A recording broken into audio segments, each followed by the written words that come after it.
제 유튜브 채널을 한 몇 개월 정도 보신 분들은 잘 아시겠지만은 저 같은 경우에는 원래 이제 영상 찍는 사람은 아니었고 오래도록 이제 블로그를 해왔고 그리고 이제 글 쓰는 작가 그리고 책 쓰는 작가였기 때문에요. 어떤 컨텐츠로 정보를 만들어 가지고 전달하는 과정에서 그 매체의 종류가 글이었고 글을 보충하기 좋은 사진이었습니다. 그래서 블로그도 보통은 글 플러스 사진으로 되어 있고 제가 뭐 기고하는 잡지라든지 이런 데도 대부분은 사진 플러스 글이거든요. 아니면 온리 글만 있는 경우도 있습니다만 뭐 책 같은 경우에도 이제 뭐 도움이 되는 중간중간 사파가 들어갈 수는 있지만 보통은 이제 글이 대부분을 차지를 하니까 지금까지는 제가 이제 글로써 뭔가를 정보를 전달하는 일을 굉장히 많이 해왔었습니다. 근데 이제 이게 글도 그렇고 사진도 그렇고 영상은 특히 더 심한데 글을 이제 처음 시작하시는 분들 말하자면 이제 작가에 도전하시는 분들 아니면은 처음 시작해가지고 블로그를 조금 뭐 그게 뭐 취미로 될 수도 있고요 아니면 뭐 업무적으로도 될 수가 있고 전업으로 될 수도 있는데 어쨌든 간에 블로그 하시는 분들 그리고 이제 사진 찍어 가지고 사진을 뭐 업으로 하고 싶다고 하시는 분들 동영상을 촬영을 해 가지고 유튜브를 하고 싶다고 하시는 분들 처음 시작하시는 분들이 매체를 이제 다양하게 고를 수가 있는데 이 콘텐츠를 만든다고 하는 것은 거의 대부분이 그렇습니다. 이 콘텐츠를 만들 때 사진을 이제 우리가 찍다 보면은 점점점 잘 찍고 싶어지잖아요. 근데 남들은 워낙 잘 찍는 사람이 많으니까 나도 저 사람처럼 찍고 싶다. 나도 저 사람처럼 멋있는 사진 촬영해보고 싶다. 나도 저 사람처럼 굉장히 멋지고 잘 읽히고 가독성 좋은 글을 쓰고 싶다. 뭐 이런 식으로 나도 글 써서 돈 벌어서 뭐 해보고 싶다든지 나도 블로그 해가지고 프리랜서로 뭐 일하고 싶다든지 뭐 이런 상상은 많이들 이제 하실 겁니다. 자 그러면 이제 컨텐츠를 잘 만들어야 나한테 누가 돈을 줄 거 아니에요. 뭐 내가 글을 잘 써야 나한테 돈을 줄 것이고 내가 사진을 잘 찍어야 돈을 받을 것이고 내가 영상 잘 찍어 가지고 납품을 해야 그 영상에 걸맞는 가격을 내가 이제 받을 수가 있는 건데 그러면은 내가 실력이 좋아야 된다는 뜻이죠. 그게 뭐 글이든 사진이든 영상이든 간에 어쨌든 컨텐츠 만드는 전체의 카테고리 안에서는 실력이 좋아야 된다는 뜻입니다. 그러면 이제 누구나 나도 컨텐츠를 잘 만들어 보고 싶다고 생각을 하니까 콘텐츠를 이제 관련된 거를 공부를 한단 말이에요.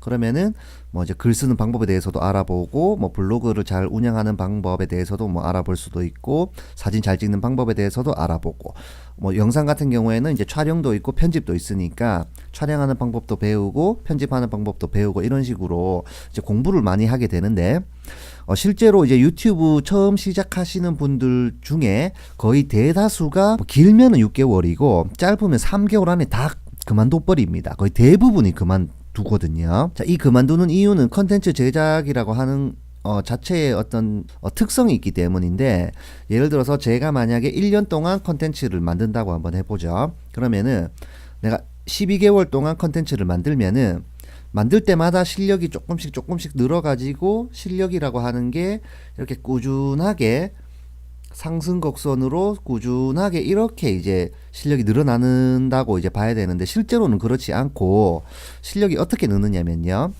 1년 동안 한다고 했을 때 한 11개월 정도는 실력이 늘지 않습니다. 제자리 걸음이고 11개월 동안 공부를 쭉 해가지고 열심히 노력했지만 실력이 늘지는 않고요.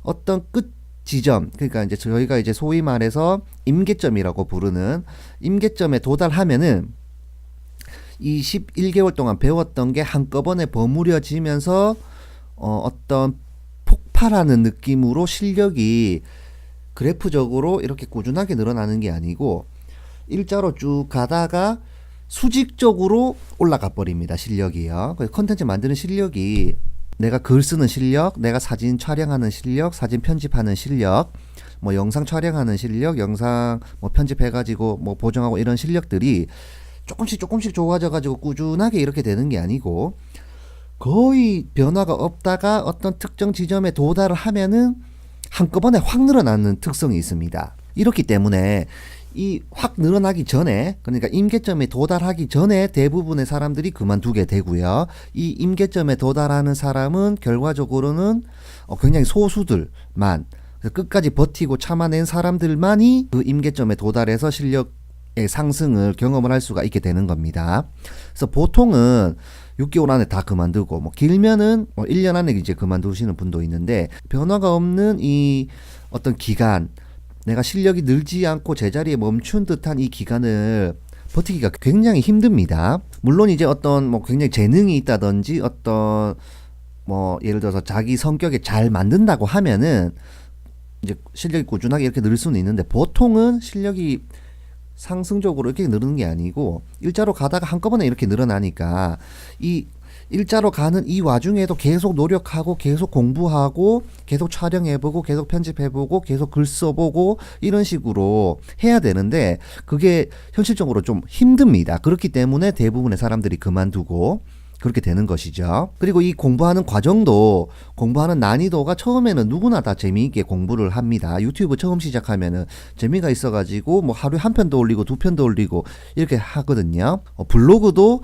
처음 시작하면은 뭐 상당히 재미있단 말이에요. 하루에 뭐 10명 들어오고 100명 들어오면은 그 카운트 보면서 좋아하고, 마치 뭐 예를 들어서 우리가 이제 어린아이로 돌아간 듯한 이런 기분으로 해가지고 처음 하면은 재미없는 게 없습니다. 모든 게 다 재미있어요, 처음 하면은. 그런데 이제 내가 조금 더 잘하고 싶은 욕심이 있어가지고 이것도 배우고 저것도 배우다 보면은 이 공부하는 난이도가 점점 조금씩 올라가면서 슬슬 어려워지기 시작합니다. 그래서 3개월, 4개월 정도 되면은 이제 조금 전문적인 어떤 용어라든지 전문적인 사항에 대해서도 우리가 이제 공부를 해야 되고, 그래서 재미있는 부분만 계속 하는 게 아니고 어렵고 힘들고 지루하고 까다롭고 이해하기가 복잡하고 이런 것들도 어떻게든 이해하고 어떻게든 배워가지고 그걸 통과해 가면서 버티고 버텨야 임계점에 다다를 수가 있게 됩니다. 그래서 우리가 이제 컨텐츠 만들 때에는 즉흥적으로 만들기보다는 보통은 이제 계획 컨텐츠를 만들거든요. 영상을 예로 들면은 영상 촬영할 때 그 전에 뭐 시나리오가 있고 스토리보드가 있고, 그 시나리오 따라가지고 촬영을 하고 그 시나리오에 맞춰가지고 영상을 편집하고, 이런 식으로 이제 계획된 컨텐츠를 만들어야 컨텐츠 퀄리티를 많이 올릴 수가 있는데, 이 계획된 컨텐츠를 만들려고 하면은 거기에 관련된 제방 사항들에 대해서 상당히 넓은 다양한 분야에 대해서 많이 알고 있어야 됩니다. 영상으로 치면은 예를 들어서 음악이 이제 들어가니까, 저희가 이제 대부분의 음악이 3분 아니면 4분으로 요즘에 많이 나와 있습니다. 그러면 왜 모든 음악이 3분이나 4분일까요? 이거에 대해서 알고 있어야 내가 음악이 대부분이 3분이나 4분이니까 이 음악에 맞춰가지고 3분 안에 이 메시지를 담을 어떤 시나리오를 어떻게 짤 것인가, 어떻게 연출할 것인가, 이런 것들이 이제 디테일하게 다 나와 있어야만 퀄리티가 올라가는데, 그러니까 이런 걸 모르고 있으면 즉흥적으로 컨텐츠를 만들게 되기 때문에 컨텐츠는 있지만 알맹이가 없는 이런 컨텐츠들이 많이 나오게 되고, 이거는 사실은 내가 발전하는 과정이라기보다는 그냥 소모성입니다. 그래서 그냥 만들고 없어지고 보는 사람도 거의 없고 이런 컨텐츠가 계속 만들어지는 것이라서, 이런 거는 사실 내가 발전하는 측면, 그리고 다른 사람이 나를 왜 구독해야 되는가에 대한 측면도 유인이 없거든요. 그래서 이런 거는 소모성이기 때문에 시간 낭비가 될 수도 있습니다. 그래서 컨텐츠 만들 때에는 이 임계점에 우리가 도달할 때까지는, 그게 언제가 될지는 사람마다 다 다르고 뭐 그 누구도 이제 정답을 제시할 수는 없겠죠. 어쨌든 간에 누구나 다 그 실력이 폭발하는 임계점이 있고, 이 폭발하는 임계점에 도달하기 위해서는 끝까지 버텨가면서 거기까지 계속 컨텐츠를 공부하고 연구하고 아이디어를 내고 창의성에 대한 어떤 강요를 받고, 이렇게 이런 과정들을 거쳐가면서 단련이 돼가지고 그때 도달하는 것이니까, 이 임계점에 도달할 때까지는 계속 만들어 보면서 공부하는 어떤 참을성이랄까요, 이런 게 반드시 필요하게 되고, 컨텐츠 만든다고 해가지고 뭐 지루한 일 안 하고 24시간이 즐거운 것은 아닙니다, 사실은요. 그래서 이런 걸 알아주시고 컨텐츠를 만들 때 기초적인 이론과 관련된 제반 사항들에 대한 공부나 이런 것들도 필요하고, 지루하고 어려운 일도 해야 된다, 이런 거를 좀 알아주시고 컨텐츠 만드는 것에 접근을 하시면은 조금 더 계획적인 컨텐츠, 기획된 컨텐츠, 기획 컨텐츠를 많이 만드실 수가 있을 것 같습니다.